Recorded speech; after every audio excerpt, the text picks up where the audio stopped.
Welcome mga kait. Ngayon, ituturo ko sa inyo kung paano magluto ng crispy fried chicken. Ayan, muna nilagyan ko ng asin, paminta, ayan, pamintang pino.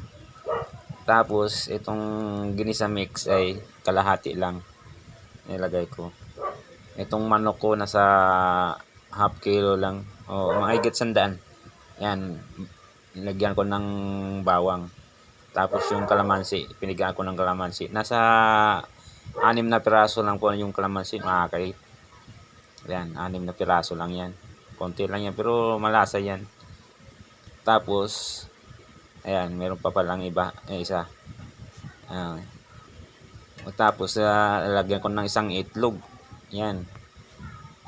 Isang itlog lang. Tapos, imimix. Mix ko muna yan. Halo ko muna. Bago ko siya lagyan ng cornstarch. Yung cornstarch naman mga kait, para naman siya lumutong. Tapos harina. Ayan, para kumapit. Yung pag fried chicken ako, inalagyan ko talaga siya ng cornstarch para crispy. Yan nga, crispy fried chicken eh. Yan ang nagdala ng lutong. Ayan, i-mix na natin.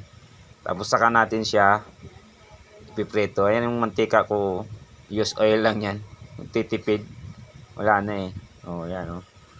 Igugulong muna natin sa harina bago natin siya ilublob dun sa mainit na mantika. Ayan.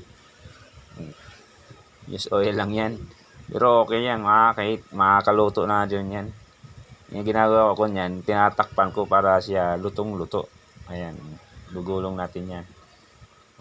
Konti lang naman yung manok ko eh. Pang ulam lang namin. Ilan lang kami. Panghapunan lang yan. Yan mga kait. Pero ito, napakasarap yan. Na magiging crispy fried chicken talaga siya kasi ginugulong ko pa dun sa harina. Bukod doon, minimix ko pa dun sa cornstarch. Yung cornstarch doon, yung nagdadala ng crispy. Yan, babaliktarin ko na. Yan mga kait. Oh, di ba? Nagba-brown na siya. Kaya lang konti lang yung mantika. Dapat nga mas lutang yung yung mantika. Yan, medyo siya, mapula-pula kasi use oil na. Pero okay yung mga kait. Hindi kasi ako nakabili ng mantika eh. Yan na lang natira. O, di ba? Fried chicken na siya. Madali lang yan. Ayan o. Napakasarap. Anong pang inantay nyo mga kait?